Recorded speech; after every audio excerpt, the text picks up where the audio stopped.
Do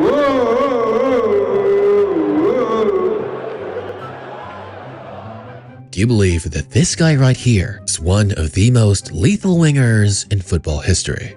Understandably, if you didn't know any better, you saw a guy with a face as tough and scary looking as Franck Ribéry, you would have never guessed that he was one of the goofiest, awkward, and at times weird footballers on the planet. Not only in training would he horse around, but he even seemed absolutely carefree, with some behavior you'd see at a high school football team. Heck, even on the actual pitch, he'd show some of that behavior. However, despite his seemingly relaxed attitude, once that smile went away and he got serious, you are absolutely correct to be cautious. Because when it was time to get serious, Franck Ribéry was an absolute threat. Because coming down the left wing, he would have even the best defenders on their feet and midfielders struggling for breath, attempting to hopelessly press him, slow him down, or trying to keep up. But despite being the guy on his team that always dribbled through the most players, breaking down the opposition's defensive line, then coming into the box and dropping the hearts of opposing fans as he inched closer and closer to the goal, Franck Ribéry never actually found amusement in scoring goals. As talented as he was and as unbelievable as that might sound, Robert Lewandowski says it best. Ribery, his prime was amazing. He never liked to score the goals. He never liked to score the goals. He liked more play pass. Even that he dribbled like 8 players, he has like the empty goal to just score the goal. No, he passed. And was something, why you don't like to score the goal? Franck Ribéry was like one of the greatest players in the history.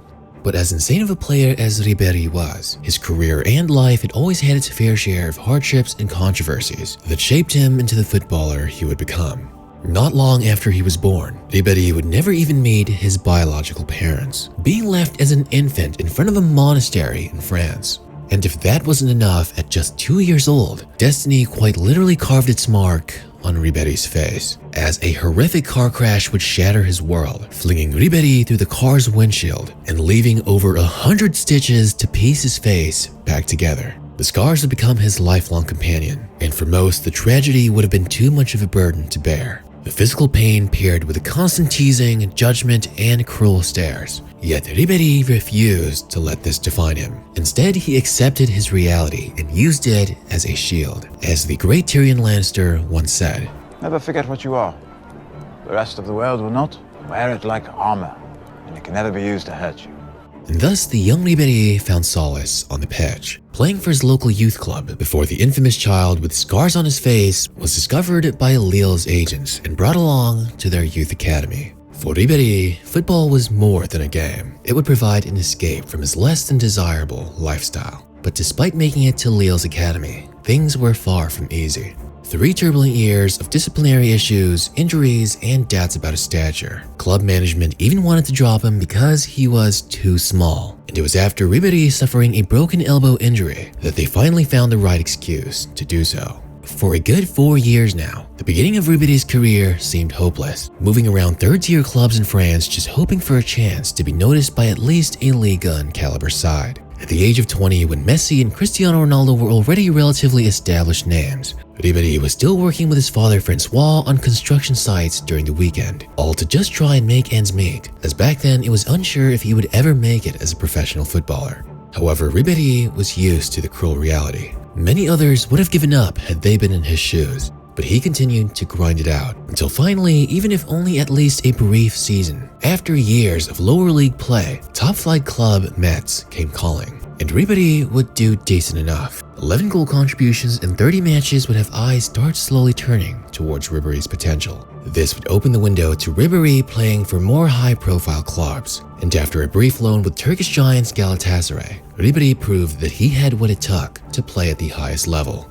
Finally, after years of jumping from team to team, from the French 3rd Division to the 2nd Division, to now finally having a regular place in Ligue 1, when French giants Marseille would decide to sign him. And the moment he was given responsibility to go out there and perform, Ribery did not disappoint one bit. His first season would see him having 22 goal contributions in 53 matches, being a big factor in winning the Intertoto Cup as he would score in the final, and finish off the season with the Ligue 1 Young Player of the Year award. Finally, France was waking up to the talent of Ribery. He would soon quickly earn his first ever cap for France, which mind you was less than a year away from the 2006 World Cup. Regardless, Ribery would get called up more and more to play for his national side. And despite only playing 3 friendly matches before the tournament, Ribery would suddenly become a huge part of that French squad. In the round of 16 against Spain, he would score his first goal for the national team on the biggest of stages, dribbling past Iker Casillas and solidifying why he was selected. And his performances would definitely help France make it all the way to the final. But as we all know, with the infamous Zidane headbutt and that Italian and French match going on to penalties, despite Ribery playing a majority of that match, he would be subbed out a few minutes just before the shootout and would never actually be able to take a shot. Though the tournament itself was overall a bitter memory for France. At least for Ribery, the world finally started to notice the scar-faced French winger. Now coming into his second season with Marseille, Ribery was on a mission. With the increase in his reputation came the increase in his expectation. Ribery would only improve and become a more efficient player. With 20 goal contributions in 36 matches, he would lead that Marseille squad all the way to the French Cup final, something they did reach last season. But it was truly in his second year that Ribery carried his club. They would, however, once more finish as runner-ups. In Ligue 1, they were even second place, having their best finish in years thanks to Ribery. And while they were close to having a truly insane season, for all his efforts, Ribery was named the French Player of the Year, with his winning of the award ending a 4-year reign of Thierry Henry. By now, it was without a single doubt that Ribery had turned from a no-name Scarface footballer into an absolutely world-class winger. And as proof of that, despite having some injuries which led to doubt about his ability to stay fit, Bayern Munich would still pull the trigger, confidently taking him away from Marseille with a record 25 million euro transfer fee. And when Ribery arrived in Bayern Munich, the expectations were clear. They wanted a winger who can continue their dominance. And right away, Ribery rose to the occasion. His debut alone was enough to dispel all doubts, scoring 2 goals and providing a single assist in a dominant 4-1 win, letting the entirety of Bundesliga know they better watch out. Because by then, when people thought of the best French footballers in recent history, they remembered Zidane, thought about Henry, and were now witnessing Franck Ribéry. His first season in Germany saw him scoring 19 goals and 20 assists in 46 matches. His second season, while shorter due to injury, only continued to show his dominance, with 14 goals and 20 assists in 36 matches. And say what you want about Bundesliga being a farmers league, but Ribery was putting up world-class performances. It wasn't until his 3rd year in the 2009-10 season that there was any slight sign of him slowing down, and even then that was all due to some injury issues. However, the following 2010-2011 season saw Ribery only continue to get better. He would have 11 goals and 22 assists in 32 matches, for the first time in his career having more goal contributions than matches played. Something that only a handful of footballers in history, especially in the modern age at the top level, have managed to do. But still, there were some slight doubts about his fitness. However, the 2011-2012 season would put all of that to rest, as Ribery would play a total of 50 matches, having a total of 44 goal contributions, in the most matches he's ever appeared for a single club in a single season. However, despite how insane he was, or just how many times he would dribble past multiple players and provide more assists than score open goals themselves. Sure, like always, Bayern were dominant in Bundesliga, and Ribery, no doubt, was one of, if not the biggest factor. However, there was one thing that always slipped through their grasp, and it was of course the Champions League trophy. But it was finally in the 2012-2013 season that Franck Ribéry in Bayern Munich would make a statement.